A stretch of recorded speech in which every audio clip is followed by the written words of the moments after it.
There was a time, not so long ago, when British dinners weren't chosen from chilled aisles or scanned at checkouts. They were ordered from the butcher on Saturday morning, simmering on the hob by Sunday afternoon, and served at tables where everyone knew exactly what day of the week it was by what landed on their plate.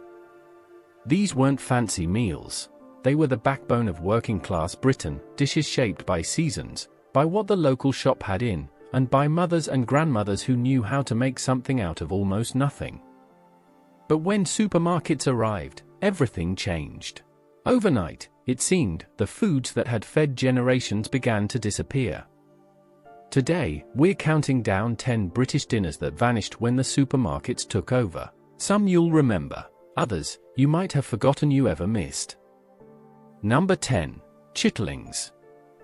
Chitterlings, or pig intestines, were once a common sight in butcher shops across the Midlands and the North. Cleaned, boiled, then fried until crispy, they had a rich, fatty flavor that divided opinion but never left the table in homes where nothing was wasted. The preparation was long, involving hours of soaking and scrubbing, but it was part of the rhythm of the week. By the time supermarkets standardized their meat counters, chitterlings had already begun their retreat.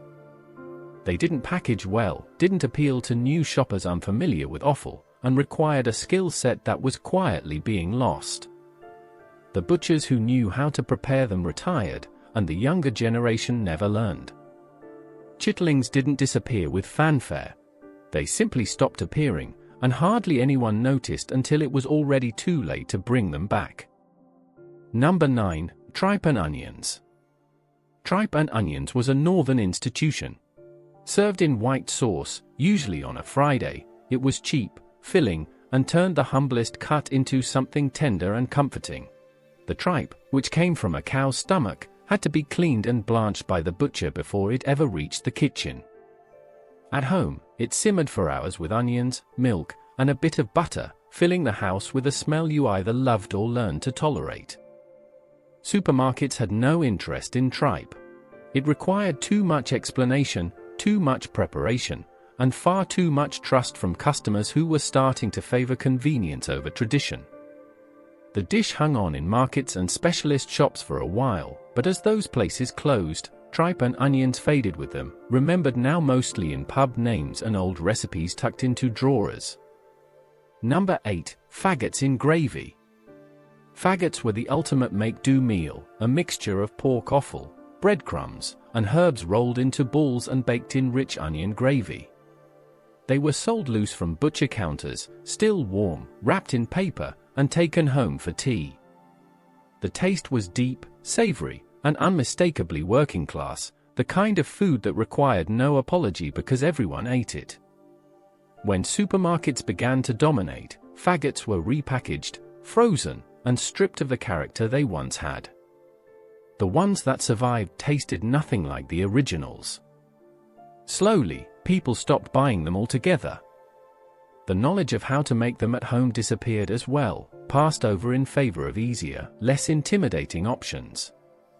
Faggots didn't vanish overnight, but they became a relic, something people remembered eating but would never think to cook again. Number 7. Stuffed hearts.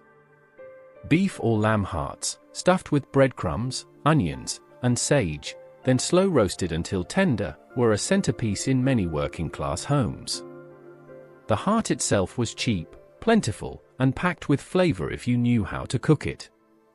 It required patience, a sharp knife, and a willingness to work with something that didn't look like the meat people buy today. Butchers would prepare them on request, sometimes even stuffing them for regular customers. But supermarkets had no space for hearts on their shelves.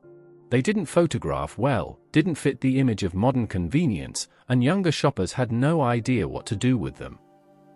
As butchers closed and supermarkets expanded, stuffed hearts quietly left the national repertoire.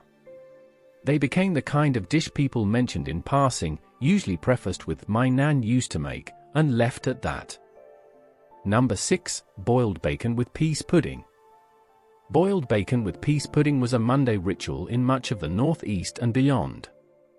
The bacon, a cheap cut bought from the butcher, was boiled with split peas that broke down into a thick, creamy pudding.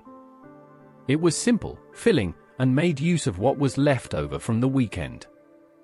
The smell of it cooking, salty and earthy, marked the start of the working week. Supermarkets killed it not through replacement, but through irrelevance.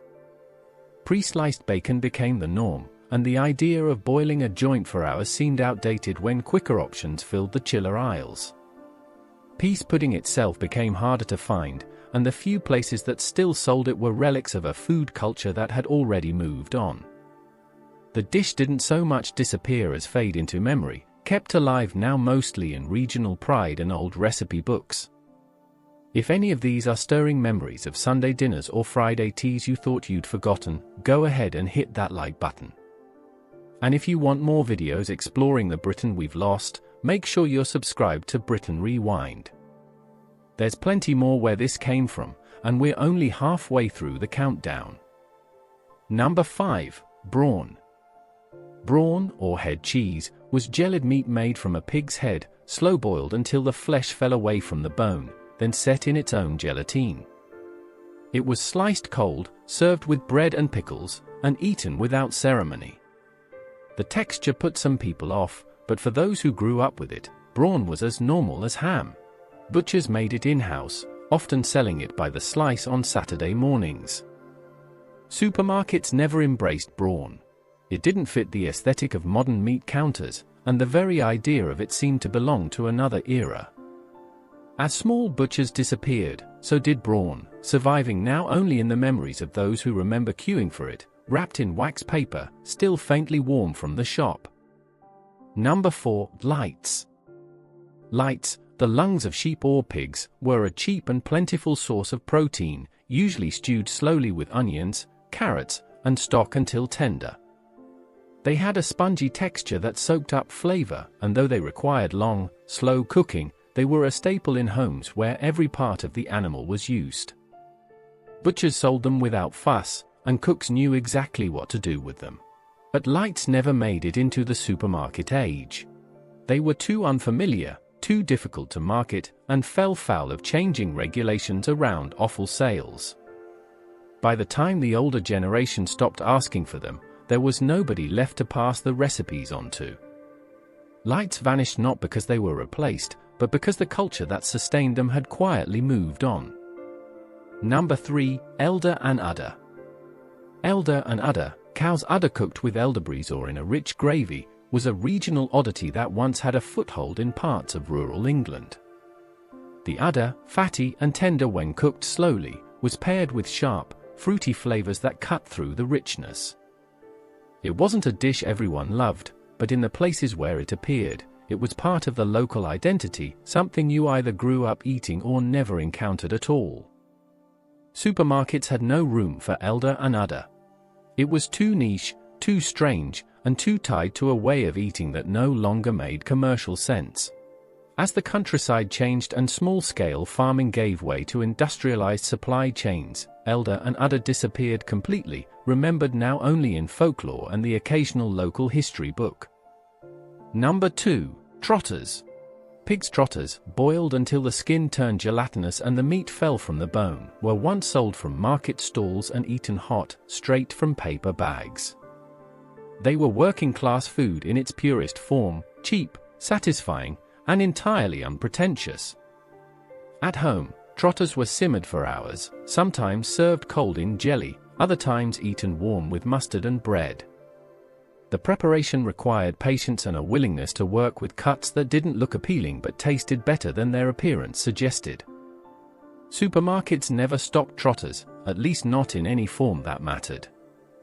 They didn't suit the clean, clinical presentation of modern retail, and customers who had never seen them before had no interest in starting.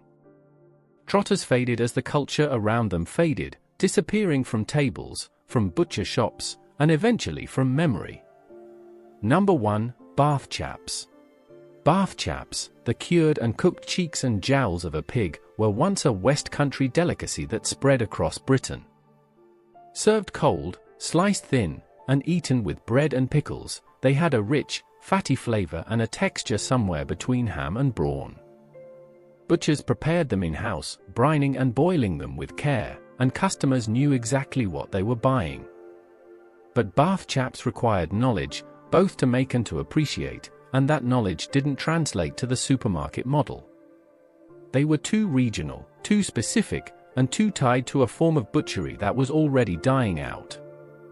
As supermarkets grew and small butchers closed, bath chaps simply ceased to exist in any meaningful way. They're still talked about, still remembered fondly, but they belong now to a Britain that no longer exists. These 10 dishes weren't just meals. They were markers of time, class, and place. They told you where someone came from, what day of the week it was, and how their family had learned to survive on very little. They required skills passed down through generations, butchers who knew their trade, and a food culture built on using everything, wasting nothing. When supermarkets arrived, they brought convenience, choice, and lower prices, but they also brought uniformity. The cuts that didn't fit, the dishes that required explanation, the recipes that took all day, they didn't survive. And with them went a part of Britain that we'll never get back. If any of these brought back memories, or if your family had their own version of a dinner that's now disappeared, let us know in the comments below. Hit that like button if you enjoyed the video, and subscribe for more stories from the Britain we've lost. Until next time, this has been Britain Rewind. Thanks for watching.